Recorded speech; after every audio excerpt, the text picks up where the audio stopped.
Señal directa. Gracias por continuar con nosotros. Como lo escuchábamos en el resumen internacional, la Comisión de Investigación de la Organización de las Naciones Unidas acusa a Israel de genocidio en Gaza. Para hablar de este tema, saludamos con muchísimo gusto en la vía telefónica a Juan Martín Pérez García. Él es coordinador de Tejiendo Redes Infancia en América Latina y el Caribe. Muchas gracias por estar con nosotros. Muy buen día, gracias por la oportunidad. Al contrario, es un placer que esté aquí con nosotros. No sé si nos pudiera brindar, por favor, para entrar de lleno a este tema, un resumen de los hallazgos de esta investigación, de este informe por parte de la Comisión de Investigación Independiente de la Organización de las Naciones Unidas respecto a lo que está ocurriendo en Gaza por parte de Israel. Sí, bueno, hay que plantear que este es un resultado muy relevante. Conocemos la gravedad de los hechos que se están sucediendo en Palestina, pero esta tiene un carácter vinculante para el sistema de Naciones Unidas. Entonces, bueno, lo que sustentan, de acuerdo a la Convención para la Prevención y el Castigo del Delito de Genocidio, es que hay evidencia, le llaman ellos evidencia razonable, de ataques a integrantes de la población palestina, causas graves, tanto corporales como de salud mental. Se busca dañar intencionalmente las condiciones de vida que permitirían que el pueblo palestino continúe, es decir, se busca la destrucción total de los palestinos y los palestinos. Y obviamente hay que recordar que la Corte Penal Internacional ya ha reconocido al pueblo palestino como protegido por la Convención, pero específicamente ya ha señalado crímenes de guerra e incluso al propio Netanyahu. Lo que avanzan aquí lo agrupan en 4 apartados para sustentar, de acuerdo al derecho internacional, que lo que está sucediendo no solamente es en Palestina, también está sucediendo en Cisjordania, como parte de los territorios palestinos ocupados. Y el primer eje es el asesinato sistemático de integrantes de pueblos palestinos o las distintas comunidades palestinas, donde las fuerzas de seguridad, el ejército israelí, lo está haciendo a través de o directamente a espacios protegidos por el derecho internacional. Viviendas, instalaciones médicas, escuelas, todos estos son crímenes de guerra y se han hecho sistemáticos. También se han forzado a ser desplazados más de 6 ocasiones, incluso ataques en lo que el propio ejército israelí ha definido como zonas seguras o refugios. Todas las condiciones de vida ya son literalmente imposibles, provocando la muerte o induciendo la muerte por hambre, por falta de medicamentos, por falta de agua. El segundo bloque tiene que ver con todos los daños corporales y a la salud mental. Estos ataques directos que se han hecho con una cantidad enorme de armamento y de bombas, pues obviamente han destruido toda la posibilidad de vida, incluso en zonas, amplias zonas de la zona de Gaza. Algo que destacan con mucha preocupación es la violencia sexual y de género generalizada. Las detenciones masivas, más de 4.500 palestinos detenidos, incluidos muchos adolescentes, sin ningún trato diferenciado, entre ellos muchos han sido víctimas de violencia sexual.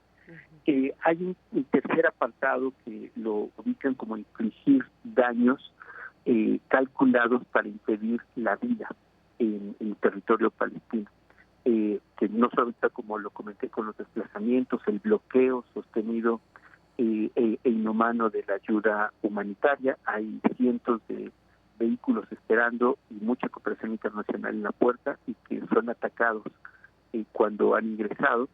Y por otra parte, lo que en un cuarto apartado que ubican ellos como todo lo que impide los nacimientos, es decir, la reproducción, los derechos sexuales y reproductivos, pero específicamente que se pueda reproducir el pueblo palestino. Y documentan ataques focalizados a mujeres, particularmente mujeres embarazadas, la destrucción de clínicas de fertilidad que existían en Gaza, y esto como evidencia, digamos, de este borrar la humanidad de los palestinos.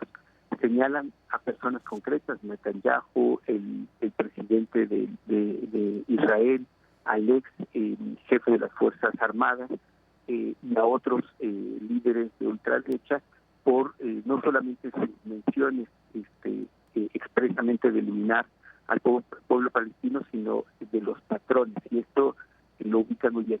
Me gustaría precisar que este es un instrumento jurídico.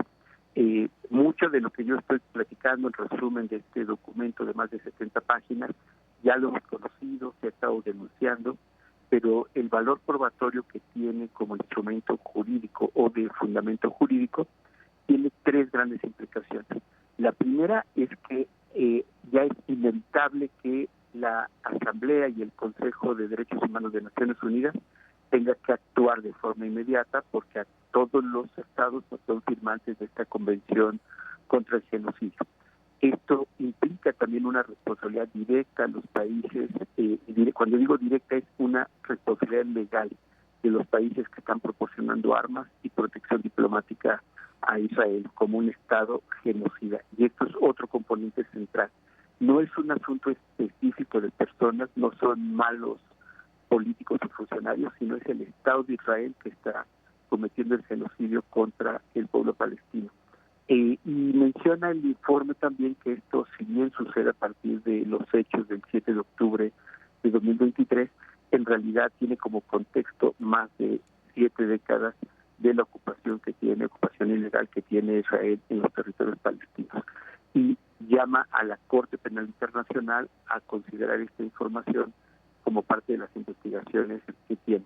Recordemos que ya hay órdenes de captura internacional para Netanyahu, el ex jefe de las fuerzas del ejército militar, entre otros. Entonces, el valor es muy importante, y esto llevaría a que estados como el de México y otros de la región tengan que proceder inmediatamente a la ruptura de relaciones diplomáticas, económicas, militares con Israel, y detener en nuestro territorio cualquier persona vinculada a los actos de genocidio. Maestro, muy buenas tardes. Me llama la atención esto que dijo al principio de su explicación, que es muy interesante, de que este resultado es vinculante. Entonces, ¿quién tendría que ejecutar esa vinculación? ¿La propia ONU o la Corte que usted acaba de señalar? Eso por una parte, porque en otras resoluciones pues vemos que en la ONU son por lo menos dos quienes siempre votan en contra, que es precisamente Estados Unidos, Israel, y ahora ya se le suma a Argentina. Efectivamente, sí. De hecho, aquí hay que recordar, como lo mencioné al inicio, esta es una comisión independiente de juristas a quienes Naciones Unidas o el Sistema Universal de Derechos Humanos les encarga esta investigación. No es la única, pero sí es la más importante en términos del derecho internacional. Esto obviamente se entregó esta madrugada al secretario general de Naciones Unidas y en una difusión pública, por supuesto, a todos los países integrantes de Naciones Unidas. Lo que procede ahora es que el secretario general tendrá que trasladar esto seguramente de forma inmediata al Consejo de Derechos Humanos, y a partir de señalan con mucha precisión que como todos los países de Naciones Unidas son firmantes de la Convención, están teniendo responsabilidades legales sobre ello. Entonces, dicho de otra manera, se tiene que tomar la iniciativa de los distintos países para hacer cumplir la Convención contra el Genocidio con esta evidencia legal y jurídica de que sí está sucediendo un genocidio. Y el público que nos escucha un poco le parecerá raro, ¿no? Llevamos más de un año escuchando el genocidio, pero esto tiene un carácter legal dentro del derecho internacional, y era mucho de lo que algunos países argumentaban que no podían ni siquiera mencionar la palabra genocidio porque no estaba establecida por un instrumento del derecho internacional, y este es el instrumento que faltaba. Así que pues hay una parte de obligación de parte de los propios países firmantes y al mismo tiempo del Consejo de Derechos Humanos, que sí tiene un carácter vinculante. Sabemos que seguirán los bloqueos en los votos de Estados Unidos, Israel, Argentina y otros países vinculados. En la última resolución de hace unos días en Naciones Unidas fueron 12 países que votaron con Estados Unidos e Israel, pero creo que es muy evidente que cada vez más se cierra pues la oportunidad diplomática y de discurso que ha tenido Israel, se le van cerrando también los apoyos. España en días pasados anunció públicamente el corte de cualquier vínculo comercial, particularmente en temas militares.